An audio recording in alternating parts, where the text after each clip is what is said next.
Hello students, myself Meenakshi Kumawat, assistant professor government law PG college Bikaner. आज company law का हम second lecture शुरू करने जा रहे हैं, जिसमें हम लोग एक मोस्ट इंपॉर्टेंट टॉपिक पढ़ेंगे, टाइप्स ऑफ कंपनी। एग्जाम के पॉइंट ऑफ व्यू से ये इसलिए इंपॉर्टेंट हो जाता है क्योंकि इसमें दो तरह से क्वेश्चन आपसे पूछे जाते हैं। फर्स्ट ऑफ ऑल तो इसमें से क्वेश्चन आता है like discuss about the various kinds of companies under the companies act 2013, अर्थात कंपनी अधिनियम 2013 के अंतर्गत कंपनियों के विविध प्रकारों के बारे में बताइए। या फिर इसमें से शॉर्ट नोट पर क्वेश्चन आ सकता है, जिसमें कि प्राइवेट कंपनी इंपॉर्टेंट है, पब्लिक कंपनी पर क्वेश्चन आ सकता है, वन पर्सन कंपनी पर क्वेश्चन आ सकता है।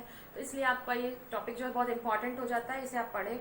ठीक है, अब हम लोग स्टार्ट करने जा रहे हैं। आपके स्टडी को इजी बनाने के लिए मैंने जो टाइप्स ऑफ कंपनीज है इसको कुछ पार्ट्स में डिवाइड कर दिया है। यहाँ मैंने ए पार्ट से शुरू करके एच पार्ट तक इसको डिवाइड करा है। ठीक है, तो सबसे पहले हम लोग ए पार्ट की स्टडी करते हैं। फर्स्ट कहता है, ए पार्ट कहता है हमारा on the basis of incorporation, यानी कि निगमन के आधार पर कंपनियां। अब निगमन के आधार पर देखिए बेटा, तीन प्रकार की कंपनियां होती है। First is chartered companies, charter द्वारा स्थापित कंपनियां। पहले देखिए किंग और क्वीन जो है वो चार्टर द्वारा कंपनियां स्थापित करते थे, वो चार्टर इशू करते थे और कंपनियों की स्थापना कर देते थे। लेकिन अब जो है इस प्रकार की कंपनियां एग्जिस्टेंस में नहीं है और कंपनी विधि में हम इस प्रकार की कंपनियों के बारे में नहीं पढ़ते। अगर हम लोग उदाहरण की बात करें तो एक बहुत अच्छा उदाहरण जो आप लोगों को भी पता होगा इस प्रकार की कंपनी का, ईस्ट इंडिया कंपनी। ठीक है, फिर हम बात करते हैं स्टेचुटरी कंपनीज की। स्टेचुटरी कंपनीज वो कंपनियां होती है जिनको की संसद के किसी अधिनियम द्वारा, पार्लियामेंट के किसी एक्ट के द्वारा एस्टेब्लिश किया जाता है। ठीक है, इस प्रकार की कंपनियां के आगे जनरली कॉर्पोरेशन लगा रहता है। अगर हम लोग बात करें जैसे लाइफ इंश्योरेंस कॉर्पोरेशन है, oil and natural gas corporation है, या एम्प्लॉय स्टेट इंश्योरेंस कॉर्पोरेशन है, तो ये सभी कंपनियां किसके द्वारा स्थापित, ये कॉर्पोरेशन जो है किसके द्वारा स्थापित हुई है, पार्लियामेंट के एक्ट के द्वारा स्थापित हुई है। फॉर एग्जाम्पल अगर हम LIC की बात करें तो वो LIC एक्ट 1956 के थ्रू स्टैब्लिश हुआ है। ठीक है, तो इस प्रकार की कंपनियों को हम स्टेचुटरी कंपनीज कहेंगे। नेक्स्ट रजिस्टर्ड कंपनीज, यानी कि रजिस्ट्रीकृत कंपनियां, जिसके बारे में कंपनी अधिनियम की धारा 2 की उपधारा 20 के बारे में उपबंधित किया गया है। कंपनीज एक्ट का सेक्शन 2 का सबसेक्शन 20 ये कहता है कि वो सभी कंपनियां जो कि कंपनी अधिनियम 2013 के तहत या पूर्ववर्ती किसी कंपनी अधिनियम, चाहे वो कंपनी अधिनियम 1956 हो या उससे पहले के जो भी कंपनी अधिनियम थे, उनके अंडर रजिस्टर्ड है, तो वो सभी कंपनियां कौन सी कंपनियां कहलाएगी बेटा, रजिस्टर्ड कंपनियां कहलाएगी, रजिस्टर्ड कंपनीज कहलाएगी। ठीक है, तो ये हो गई हमारी तीन प्रकार की कंपनियां जो हमने किस आधार पर देखी, निगमन के आधार पर। ठीक है, अब हम बी पॉइंट शुरू करते हैं, on the basis of liability, यानी कि दायित्व के आधार पर कंपनियों के प्रकार। तो देखिए बेटा, दायित्व के आधार पर दो प्रकार की कंपनियां होती है, unlimited companies and limited companies. Unlimited company यानी कि जैसे इसके नाम से पता चल रहा है असीमित दायित्व वाली कंपनियां, इसको बताया गया आपका सेक्शन 2 सबसेक्शन 92 में, कंपनी अधिनियम 2013 के धारा 2 की उपधारा 92 92 में इसको बताया गया है। ये कंपनियां होती है असीमित दायित्व वाली कंपनियों से तात्पर्य ऐसी कंपनियों से होता है जिसके सदस्यों का दायित्व असीमित होता है। असीमित से मतलब है जिनके सदस्यों का दायित्व उनकी खुद की पर्सनल असेट्स और पर्सनल प्रॉपर्टी तक हो सकता है, उनकी पर्सनल असेट्स भी जा सकती है कंपनी की लायबिलिटी को पे करने में। क्लियर। फिर उसके बाद सेकंड काइंड आता है इसमें लिमिटेड कंपनीज, यानी कि सीमित दायित्व वाली कंपनियां। जैसा कि इसके नाम से भी पता चल रहा है, ऐसी कंपनियां जिनके सदस्यों का या अंशधारियों का दायित्व क्या होता है, सीमित होता है, लिमिटेड होता है। लिमिटेड कंपनीज को अगेन हम दो पार्ट्स में डिवाइड करते हैं, limited by shares and limited by guarantee. सबसे पहले हम बात करेंगे लिमिटेड बाय गारंटी की। इसे कहते हैं गारंटी द्वारा सीमित कंपनियां, जिसको कि सेक्शन 2 के सबसेक्शन 21 में बताया गया है। गारंटी द्वारा सीमित कंपनियां वो कंपनियां होती है जिसके सदस्यों का दायित्व जो है उनके द्वारा ली गई गारंटी तक सीमित होता है।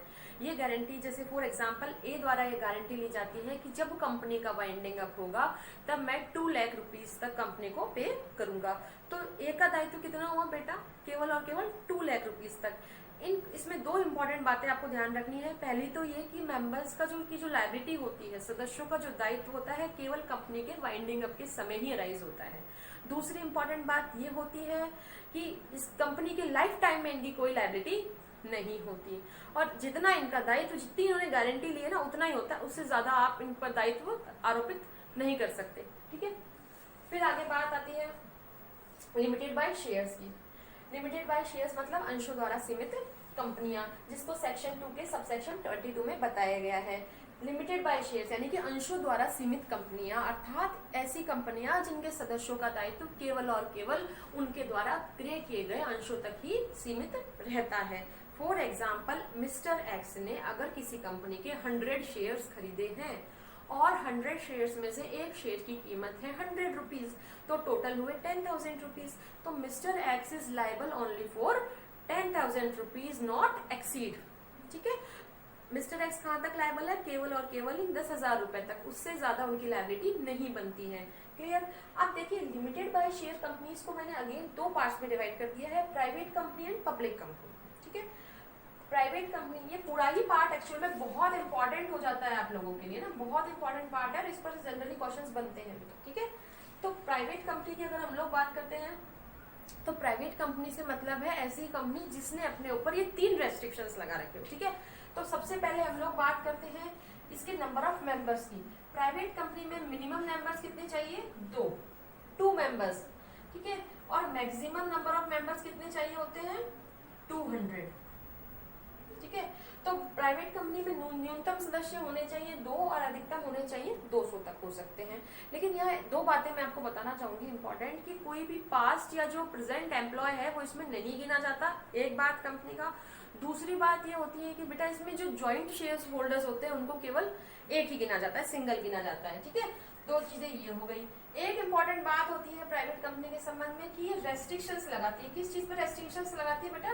ट्रांसफरेबिलिटी ऑफ शेयर्स पर, यानी कि जो कंपनी के आउटसाइडर्स होते हैं, कंपनी के आउटसाइडर्स को ट्रांसफरेबिलिटी ऑफ शेयर्स नहीं किया जा सकता, अंशों का अंतरण नहीं किया जा सकता कंपनी के बाहरी व्यक्तियों को। ठीक है, फिर उसके बाद में हम लोग बात करते हैं पब्लिक इशू यानी कि जनता से जमाओ की बात। तो क्या private company public issue invite कर सकती है? Answer is no. Private company जनता से जमाए आमंत्रित नहीं कर सकती, वो पब्लिक इशू कलेक्ट नहीं कर सकती। ठीक है, फिर अब हमारे देखिए क्वेश्चन ये राइज होते हैं कि प्राइवेट कंपनीज जो है क्या उनकी कोई minimum paid up share capital होती है? देखिए, पहले जो है प्राइवेट कंपनीज की minimum paid up share capital 1 lakh रुपए थी कि भाई उनकी minimum paid up share capital 1 lakh रुपए होनी चाहिए। लेकिन 2015 के अमेंडमेंट के बाद जो ये 1 लाख रुपए वाली रिक्वायरमेंट है, यानी कि जो minimum paid up share capital वाला जो कंसेप्ट है, इसको हटा दिया गया है। अब ऐसा कोई कंसेप्ट कंपनीज एक्ट 2013 में नहीं, अब नहीं है। 2015 के बाद 2015 में संशोधन आया, उसके बाद अब ऐसा कोई कंसेप्ट नहीं है। ठीक है, तो ये हुई हमारी प्राइवेट कंपनी है बेटा। अब हम बात करते हैं पब्लिक कंपनीज की। पब्लिक कंपनीज को डिफाइन किया गया है सेक्शन 2 के सबसेक्शन 71 में। ठीक है, तो पब्लिक कंपनियां वो कंपनियां हो गई जो कि जिन पर प्राइवेट कंपनीज की तरह रेस्ट्रिक्शन नहीं होते। जैसे कि पब्लिक कंपनीज में अगर हम लोग नंबर ऑफ मेंबर्स की बात करते हैं तो पब्लिक कंपनी में मिनिमम मेंबर्स कितने चाहिए होते हैं? 7। कितने चाहिए होते हैं? 7। और मैक्सिमम की बात करते हैं तो मैक्सिमम कितने चाहिए होते हैं? अनलिमिटेड। भाई मैक्सिमम तो कितने भी हो सकते हैं, कोई फर्क नहीं पड़ता। ठीक है ना। फिर इसके बाद क्या, अच्छा फिर हम बात करते हैं ट्रांसफरेबिलिटी ऑफ शेयर्स की। तो क्या पब्लिक कंपनी में भी प्राइवेट कंपनी की तरह रेस्ट्रिक्शंस है शेयर्स को ट्रांसफर करने में? Answer is no. Public company में इजीली एक शेयर होल्डर अपने शेयर्स को दूसरे व्यक्ति को ट्रांसफर कर सकता है। क्लियर? फिर उसके बाद हम लोग बात करते हैं पब्लिक इशू की। तो क्या पब्लिक कंपनी पब्लिक इशू ले सकती है, इन्वाइट कर सकती है? यस, पब्लिक कंपनी जो है जनता से निक्षेप आमंत्रित कर सकती है, पब्लिक इशू ले सकती है, कोई दिक्कत नहीं है। ठीक है ना, तो इस प्रकार होती है ये पब्लिक कंपनी। ठीक है, अब हम लोग बात करते हैं हमारे सी सेक्शन। अच्छा, एक छोटी सी बात, सॉरी मैं यहाँ और एक और बता दूं आपको। पहले पब्लिक कंपनी के बारे में प्रोविजन था कि जैसे पब्लिक कंपनी की minimum paid up share capital होती है क्या? तो पहले पब्लिक कंपनी की minimum paid up share capital थी 5 लाख रुपीज तक। भाई इतनी तो होनी चाहिए, 5 लाख रुपए तो हो ही हो मिनिमम। लेकिन अब 2015 के, जैसे मैंने अभी यहाँ पर भी पढ़ाया, यहाँ पर भी 2015 के अमेंडमेंट के बाद में अब ये प्रोविजन हटा दिया गया है। अब जो है 5 लाख रुपए तक रखना minimum paid up share capital से संबंधित ऐसा कोई भी कंसेप्ट नहीं है। क्लियर? तो ये हो गए हमारे यहाँ तक बी सेक्शन कंप्लीट। फिर हम बात करते हैं बेटा सी सेक्शन की। सी सेक्शन हमें कहता है on the basis of control, यानी कि नियंत्रण के आधार पर कंपनियों के प्रकार। ठीक है, तब नियंत्रण के आधार पर यहाँ पर हमने इनको 4 पार्ट्स में डिवाइड करा है। पहला तो है गवर्नमेंट कंपनीज, यानी कि सरकारी कंपनियां, जिसको कि सेक्शन 2 के सबसेक्शन 45 में बताया गया है। देखिए सरकारी कंपनियां स्टूडेंट्स वो होती है बेटा जिन पर ऐसी कंपनियां जिनके कम से कम एटलीस्ट 51% जो शेयर्स होते हैं, कम से कम 51% शेयर या उससे ज्यादा सेंट्रल गवर्नमेंट के पास हो या स्टेट गवर्नमेंट के पास हो या दो से ज्यादा स्टेट गवर्नमेंट्स के पास हो या पार्शली सेंट्रल गवर्नमेंट और पार्शली किसी स्टेट गवर्नमेंट या स्टेट गवर्नमेंट्स के पास हो। अगर ऐसी कंपनी के 51% से ज्यादा शेयर ये धारित करते हैं तो वो कंपनियां क्या होती है, सरकारी कंपनियां। एक बात तो ये। दूसरी इंपॉर्टेंट बात ये है बेटा, जो कंपनी गवर्नमेंट कंपनी की सब्सिडरी कंपनी है, सब्सिडरी मीन सहायक कंपनियां, अनुषंगी कंपनियां, कोई कंपनी अगर गवर्नमेंट कंपनी की सहायक कंपनी है तो वो स्वयं भी क्या कहलाती है, गवर्नमेंट कंपनी। तो आपको एक बार मैं वापस दोबारा रिपीट करती हूँ कि गवर्नमेंट कंपनियां कौन सी कंपनियां हुई बेटा, वो कंपनियां जिनके पास एटलीस्ट 51% शेयर या मोर देन, मतलब जिनके पास कम से कम 51% या उनसे अधिक शेयर्स किसके पास हुए, सेंट्रल गवर्नमेंट के पास या फिर सेंट्रल गवर्नमेंट या किसी स्टेट गवर्नमेंट के पास या फिर दो से अधिक स्टेट गवर्नमेंट्स के पास में। ठीक है, तो इस तरह से अगर उनके पास ये शेयर्स होते हैं तो वो कंपनियां क्या कहलाएगी बेटा, सरकारी कंपनियां कहलाएगी। और सरकारी कंपनियों की सहायक कंपनियां भी सरकारी कंपनियां कहलाएगी। ठीक है, फिर हम लोग बात करते हैं होल्डिंग कंपनीज की, यानी होल्डिंग कंपनीज को कहते हैं धारक कंपनियां। क्या कहते हैं, धारक कंपनियां, होल्डिंग कंपनीज। ये तो होती है आपकी धारक कंपनियां और ये होती है बेटा सब्सिडरी आपकी सहायक कंपनियां। ठीक है ना, हम इन दोनों के बारे में एक साथ पढ़ते हैं। होल्डिंग कंपनीज को आपका बता रखा है सेक्शन 2 के सबसेक्शन 46 में और सब्सिडरी कंपनीज को बता रखा है सेक्शन 2 के सबसेक्शन 87 में। ठीक है, देखिए होल्डिंग कंपनी क्या होती है। होल्डिंग कंपनी वो कंपनी होती है जिसने किसी कंपनी के, किसी दूसरी कंपनी के मोर देन 50% मतलब 50% से ज्यादा कैपिटल को होल्ड करके रखा हो, धारण करके रखा हो। ठीक है, फॉर एग्जाम्पल ए कंपनी है जिसने की एक तो है ए कंपनी, एक है बी कंपनी। ए कंपनी ने बी कंपनी की 50% से ज्यादा की कैपिटल होल्ड करके रखी है, तो ए कंपनी क्या हुई बेटा, होल्डिंग कंपनी। और ये जो बी कंपनी है वो क्या हुई, सब्सिडरी कंपनी, सहायक कंपनी। अब देखिए होल्डिंग कंपनी जो होती है उसका सब्सिडरी कंपनी के बोर्ड ऑफ मैनेजमेंट पर, जो बोर्ड ऑफ डायरेक्टर्स होते हैं उनके ऊपर बहुत इफेक्टिव प्रभाव होता है, बहुत कंट्रोल होता है। यानी कि बोर्ड ऑफ डायरेक्टर्स में से जो अधिकतर डायरेक्टर्स होते हैं वो कौन अपॉइंट करते हैं, होल्डिंग कंपनी अपॉइंट करती है सब्सिडरी कंपनियों के लिए। ठीक है, इसके अलावा जो भी मेजर डिसीजंस होते हैं सब्सिडरी कंपनियों के वो भी होल्डिंग कंपनी ही लेती है। ठीक है, और सब्सिडरी कंपनीज की एक और इम्पोर्टेंट बात इसमें यह है कि सब्सिडरी कंपनीज की जो सब्सिडरी कंपनी होती है वो भी होल्डिंग कंपनी की सब्सिडरी कंपनी होगी। कहने का मतलब यह है, देखिए कि अगर मान लीजिए ए एक कंपनी है, वो है होल्डिंग कंपनी, बी कंपनी क्या है, सब्सिडरी, ए की सब्सिडरी क्या हुई, बी। अगर ये तीसरी कंपनी है सी कंपनी जो कि बी की सब्सिडरी है तो सी अपने आप ही इस ए कंपनी की सब्सिडरी बन जाएगी। क्लियर, यानी कि सब्सिडरी की सब्सिडरी भी होल्डिंग की सब्सिडरी कंपनी होगी। ठीक है, ये थे इनके बारे में मेन प्रोविजंस। अब हम बात करेंगे बेटा एसोसिएट कंपनीज के बारे में। एसोसिएट कंपनीज के बारे में बता रखा है सेक्शन 2 के सबसेक्शन 6 में। देखिए एसोसिएट कंपनी वो कंपनी होती है जिस पर किसी दूसरी कंपनी का सफिशिएंट इन्फ्लुएंस होता है।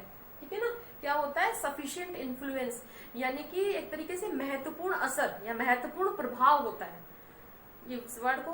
तो देखिए एक बार मैं इसको दोबारा समझाती हूँ आप लोगों को। एसोसिएट कंपनियां वो होती है, जैसे मान लीजिए एग्जाम्पल से समझाती हूँ, ये कंपनी है एक x and company limited, x company है और एक वाई कंपनी है।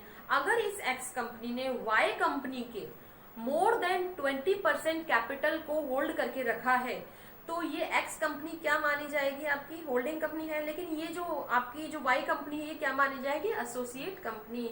अर्थात किसी कंपनी के अगर 20% से ज्यादा, किसी कंपनी की 20% से अधिक कैपिटल अगर किसी दूसरी कंपनी ने धारण करके रखी है तो वो जो कंपनी होगी वो क्या कहलाएगी, वो कहलाएगी एसोसिएट कंपनी। अब देखिए दो बातें इंपॉर्टेंट हमारे लिए समझने के लिए है कि फिर मैम एसोसिएट कंपनी और सब्सिडरी कंपनी में डिफरेंस क्या हुआ। देखिए डिफरेंस ये हुआ बेटा, सब्सिडरी कंपनी में तो कैपिटल कितनी होल्ड की जा रही थी, मोर देन 50%। 50% से ज्यादा जो कंपनी धारित, जिस कंपनी की धारित की जा रही थी वो थी सब्सिडरी कंपनी। ठीक है। लेकिन एसोसिएट कंपनी की कैपिटल कितनी हुई, 20% से 50% के बीच में।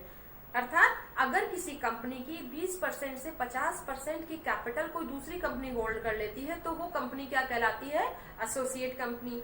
और अगर उस कंपनी की 50% से ज्यादा कैपिटल वो धारित कर लेती है तो वो कंपनी क्या कहलाती है, सब्सिडरी कंपनी। तो यहाँ ये दोनों कंसेप्ट आपको क्लियर हो गए। ये तो हुआ आपका मोर देन 50% सब्सिडरी कंपनी, और एसोसिएट कंपनी में क्या हुआ बेटा आपका बिटवीन 20% टू 50%। क्लियर हो गई बात, एग्जाम्पल से मैंने आपको समझा ही दिया।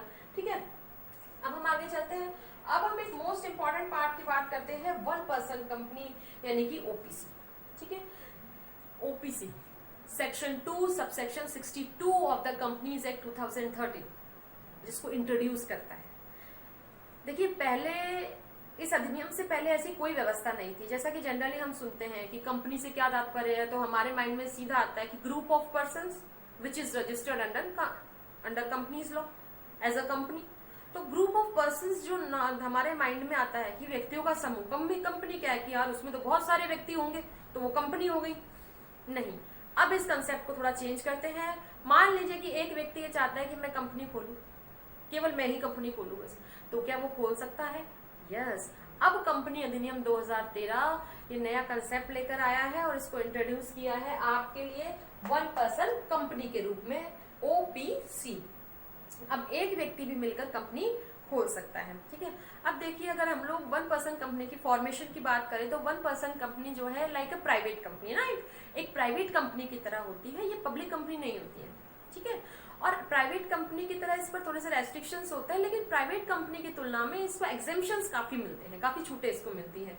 ठीक है, अब हम बात करते हैं इसे कुछ फीचर्स की। तो ओपीसी में मिनिमम नंबर ऑफ मेंबर्स की अगर हम लोग बात करते हैं कि न्यूनतम सदस्य कितने होने चाहिए ओपीसी में, तो ओपीसी में न्यूनतम सदस्य होना चाहिए 1। मिनिमम मेंबर्स जो होते हैं 1% कंपनी में वो कितना होता है, 1, और मैक्सिमम कितना होता है, 1। ठीक है ना, मिनिमम भी 1 होता है और मैक्सिमम भी 1 होता है। लेकिन एक और खास बात है यहाँ पर कि ओपीसी में किसी व्यक्ति का एक नॉमिनी होना जरूरी है। ये जो मेंबर है इसके साथ साथ एक पर्सन का नॉमिनी भी होना जरूरी है। वो इसलिए जरूरी है कि अगर मान लीजिए ओपीसी के मेंबर डिस्क्वालीफाई हो जाता है या उसकी डेथ वगैरह हो जाती है और वो नहीं है, तो अब उसकी जगह nominee will be member. Nominee क्या होगा, मेंबर हो जाएगा, इसलिए एक नॉमिनी की भी आवश्यकता होती है। ठीक है, तो यहाँ पर ये हो गया। अब हम लोग बात करें ओपीसी में नंबर ऑफ डायरेक्टर्स की, तो ओपीसी में मिनिमम नंबर ऑफ डायरेक्टर्स कितने होते हैं, 1। ठीक है, एक डायरेक्टर होगा कम से कम। और इसके अलावा अगर हम अधिकतम की बात करते हैं तो अधिकतम डायरेक्टर कितने हो सकते हैं, 15। ठीक है, ये इंपॉर्टेंट टॉपिक है, आप लोगों का याद रखना है इस पॉइंट को। आपको मिनिमम नंबर ऑफ डायरेक्टर्स होंगे ओपीसी में 1 and maximum number of directors होंगे 15। एक और इम्पोर्टेंट बात इसमें ध्यान रखने की ये है कि इसकी क्वालिफिकेशन की अगर हम लोग बात करें कि कौन खोल सकता है 1% कंपनी, तो उसके लिए 2 क्वालिफिकेशन इंपॉर्टेंट है। पहला तो है कि इंडियन सिटीजन। ठीक है, उस पर्सन का जो ओपीसी खोलना चाह रहा है उसका इंडियन सिटीजन होना जरूरी है। दूसरी इंपॉर्टेंट बात इसमें यह है कि resident in India. Resident in India से यहाँ पर ये मतलब है कि वो व्यक्ति जो है वो प्रेसाइडिंग ईयर से कम 182 दिन से लगातार भारत में रह रहा हो। अर्थात पिछले वर्ष में वो 182 दिन से लगातार भारत में रह रहा हो, तो वो व्यक्ति क्या माना जाएगा, रेजिडेंट इन इंडिया माना जाएगा। ये 2 क्वालिफिकेशंस का अगर व्यक्ति कंप्लीट करता है तो वो एक ओपीसी स्टैब्लिश कर सकता है। ठीक है, एक इंपॉर्टेंट और बात है इसके बारे में जो ये है कि एक व्यक्ति केवल और केवल एक ही ओपीसी स्टैब्लिश कर सकता है या फिर एक ही ओपीसी का नॉमिनी हो सकता है, नॉट मोर देन दैट, इससे ज्यादा का नहीं हो सकता। ठीक है, नेक्स्ट कंसेप्ट हम बात करते हैं स्मॉल कंपनीज की। अब हम बात करेंगे स्मॉल कंपनीज की यानी कि लघु कंपनियों की। स्मॉल कंपनीज जो है वो आपकी सेक्शन 2 के सबसेक्शन 85 में डिफाइन कर रखी है। देखिए, स्मॉल कंपनीज जो है एक्चुअल में small companies is like a private company, not public company.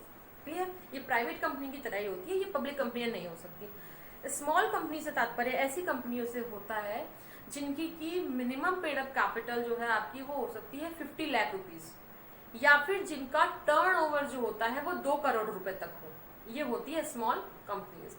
इसके अलावा इस सेक्शन में इसमें आपका ये भी प्रोविजन कर रखा है कि अगर गवर्नमेंट चाहे तो इस पेड अप कैपिटल को जो है 50 लाख से बढ़ाकर 5 करोड़ कर दे, या फिर जो टर्नओवर की बात करते हैं जो 2 करोड़ बताया गया है उसको बढ़ाकर वो 20 करोड़ भी कर सकती है। ये गवर्नमेंट पे डिपेंड करता है, ठीक है ना। स्मॉल कंपनीज को जो है वो काफी सारे एग्जेम्पशंस हैं, काफी सारे बेनिफिट्स भी इनको मिले हुए हैं।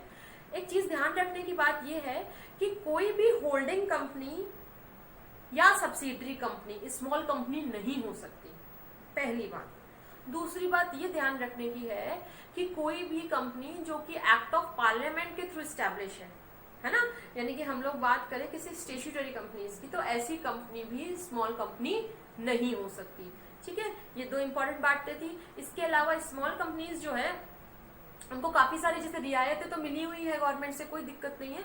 अगर मान लीजिए 2 स्मॉल कंपनीज आपस में मर्ज होना चाहती है, आपस में मिलकर अपना व्यापार करना चाहती है, तो इसके लिए उनको नेशनल लॉ कंपनी ट्रिब्यूनल यानी कि एनएलसीटी की जो है ये आपका नेशनल कंपनी लॉ ट्रिब्यूनल जो है आपका, उसकी परमिशन यानी कि उसके अप्रूवल की भी जरूरत नहीं होती है। स्मॉल कंपनीज इजीली आपस में अपने बिजनेस को मर्ज करके अपना व्यापार कर सकती है, ठीक है ना। इसके लिए उनको नेशनल कंपनी लॉ ट्रिब्यूनल की अप्रूवल की आवश्यकता नहीं पड़ती है, ठीक है। तो ये थी आपकी स्मॉल कंपनीज। नेक्स्ट हम लोग बात करेंगे फॉरेन कंपनीज यानी कि विदेशी कंपनियों की, जो सेक्शन 2 के सबसेक्शन 42 में बता रखा है। फॉरेन कंपनीज का कंसेप्ट हालांकि कंपनीज एक्ट 1956 में भी था, लेकिन अब जो ये कंसेप्ट है, ये जो यहाँ इस अधिनियम में 2013 वाले में है, ये थोड़ा वाइड कंसेप्ट है। वाइड कंसेप्ट इसलिए मैं इसको कह रही हूँ क्योंकि अब फॉरेन कंपनीज में वो कंपनियां भी शामिल हो गई बेटा जो कि इंडिया में ऑनलाइन व्यापार करती है, लेकिन ऑनलाइन कंपनियां पहले शामिल नहीं थी, अब शामिल हो गई, ठीक है ना। अब फॉरेन कंपनीज की बात करते हैं हम लोग, तो फॉरेन कंपनीज कहते किसे हैं? तो फॉरेन कंपनीज मींस ऐसी कंपनियां जो कि इनकॉर्पोरेट हुई है, इनकॉर्पोरेटेड आउटसाइड इंडिया, ठीक है। Foreign companies are companies which are incorporated outside India but working in India, मतलब ऐसी कंपनियां जो कि भारत के बाहर जिनका निगमन हुआ है लेकिन वो भारत में काम कर रही है। देखिए, चाहे वो किसी भी रूप में काम कर रही हो, चाहे इंडिया में उनका कोई ब्रांच ऑफिस हो, चाहे वो कोई एजेंसी के थ्रू काम कर रही हो, चाहे वो ऑनलाइन वर्किंग कर रही हो, वो सभी कंपनियां फॉरेन कंपनियां मानी जाएगी। क्लियर हो गई बात। एक इससे जुड़ा हुआ आपका फॉरेन कंपनी से जुड़ा हुआ एक सेक्शन 379 भी है बेटा, सेक्शन 379 भी है कंपनीज एक्ट का, जो ये कहता है कि इन फॉरेन कंपनीज की अगर नॉट लेस देन 50%, 50% से कम नहीं होनी चाहिए, अगर इनकी कम से कम 50% पूंजी जो है वो इंडिया का कोई सिटीजन या सिटीजन्स या फिर इंडिया की कोई कंपनी या कंपनियां या आपस में ये सभी लोग मिलकर अगर उसकी नॉट लेस देन 50% पूंजी को होल्ड कर लेते हैं, कैपिटल उनके पास है, धारित कर लेते हैं, तो ऐसी कंपनियों पर वही प्रोविजंस लागू होंगे जो कि इंडियन कंपनीज के ऊपर लागू होते हैं, ठीक है ना। तो ये प्रोविजन इससे कंसर्ट है, इसलिए मैंने आपको बताया ये दोनों ही अपने आप में इंपॉर्टेंट प्रोविजंस है, ठीक है। अब हम लोग बात करते हैं नेक्स्ट कंपनीज की, सेक्शन 8 कंपनीज, है ना। इसका नाम बहुत दिलचस्प है, सेक्शन 8 कंपनीज। ब्रैकेट में मैंने इसको लिखा है आपको समझाने के लिए। ये कंपनियां association not for profit companies भी कहलाती हैं। एसोसिएशन नॉट फॉर प्रॉफिट यानी कि ऐसा संगठन जो कि लाभ के लिए काम नहीं करता है। इन कंपनियों को हम जनरली क्या कहते हैं, शॉर्ट में सेक्शन 8, और कंपनी अधिनियम की इसी धारा में ये सेक्शन 8 में ये बता रखा है। ये कंपनियां वो कंपनियां होती है जो कि प्रॉफिट के लिए काम नहीं करती। फिर इनका पर्पस क्या होता है? तो स्टूडेंट्स, इनका पर्पस होता है आर्ट को, जैसे art, culture, education, sports, religion, इनको प्रमोट करना, रिसर्च, इन सबको प्रमोट करना, है ना। और ये जो जितना भी प्रॉफिट कमाती है ये वापस अपने ऑब्जेक्ट्स को प्रमोट करने में अपना सारा का सारा प्रॉफिट इन्वेस्ट कर देती है, ठीक है ना। इसके अलावा ये जो कंपनियां होती है आपकी association not for profit companies कहलाती है। इन कंपनियों को लाइसेंस्ड कंपनीज भी कहा जाता है। लाइसेंस्ड कंपनीज इसलिए इनको कहा जाता है क्योंकि इनकी स्थापना करने के लिए एक तो गवर्नमेंट का बेटा प्रायर अप्रूवल बहुत जरूरी होता है ना। हालांकि इनको सुविधाएं काफी प्राप्त होती है, काफी एग्जेम्पशंस इनको प्राप्त होती है, लेकिन फिर भी जैसे कुछ इन पर रेस्ट्रिक्शंस भी होते हैं। लाइक जैसे मान लीजिए ये कंपनियां अपने एमओए या एओए में इजीली अल्टरेशन नहीं कर सकती। अगर इनको अपने एमओए या एओ में अल्टरेशन करना होता तो इसके लिए इनको सेंट्रल गवर्नमेंट का प्रायर अप्रूवल जरूरी होता है, ठीक है। और ठीक है, समझ में आ गया। तो इस प्रकार की कंपनियां क्या हुई जो लाभ के द्वारा लिए स्थापित नहीं होती, जो एजुकेशन है, रिसर्च है, आर्ट, कल्चर एक्टिविटीज, इनको प्रमोट करने के लिए स्थापित होती है, ठीक है। अब हम लोग बात करते हैं लास्ट हमारी प्रोड्यूसर कंपनीज की। देखिए प्रोड्यूसर कंपनीज एक इम्पॉर्टेंट कंसेप्ट था, सेक्शन जो आपका इसमें मैंने लिख रखा है, section 581 of companies act 1956, company अधिनियम 1956 की धारा 581 में इसके बारे में उपबंध था। अभी वर्तमान में कंपनी अधिनियम 2013 में इसके बारे में कोई उपबंध नहीं है फिलहाल तो। बाकी भारत में बहुत सारी प्रोड्यूसर कंपनीज काम कर रही है। प्रोड्यूसर कंपनीज वो कंपनियां होती है जो कि एग्रीकल्चर बेस्ड इकोनॉमी के लिए बहुत प्रॉफिटेबल होती है। जैसे कि हमारे इंडिया की इकोनॉमी भी क्या है, एग्रीकल्चर बेस्ड है। इन कंपनीज का काम होता है एग्रीकल्चर बेस्ड जो वर्कर्स होते हैं, जो एग्रीकल्चर के आधार ऊपर मतलब पूरी तरह से वो बेस्ड होते हैं, उन लोगों की इकोनॉमी को, उन लोगों को मतलब प्रमोट करना, उनके कार्यों से इकोनॉमी को प्रमोट करना। तो एग्रीकल्चर बेस्ड जो वर्कर्स हैं उनको प्रमोट करने के लिए ये कंपनियां स्थापित की जाती है। इन कंपनियों की स्थापना के लिए आपके कम से कम 10 इंडिविजुअल्स हो या फिर 2 प्रोड्यूसर कंपनियां भी आपस में मिलकर इनकी स्थापना कर सकती है, या फिर ये सभी लोग चाहे इंडिविजुअल्स हो, ये प्रोड्यूसर कंपनीज हो, ये मिलकर भी प्रोड्यूसर कंपनी स्टैब्लिश कर सकते हैं। ठीक है, एग्रीकल्चर के अलावा और भी इनके पर्पस हो सकते हैं, लाइक हार्वेस्टिंग हो सकता है, और अगर हम लोग बात करें तो हैंडीक्राफ्ट को भी प्रमोट करना इनका पर्पस हो सकता है। ठीक है, तो स्टूडेंट्स आज की क्लास में हमने ये देखा टाइप्स ऑफ कंपनीज। ठीक है, उम्मीद करती हूँ आपको इस बहुत अच्छे से समझ में आया होगा। ठीक है, अब हम लोग हमारी नेक्स्ट क्लास में अगले टॉपिक की चर्चा करेंगे। तब तक के लिए thank you all of you.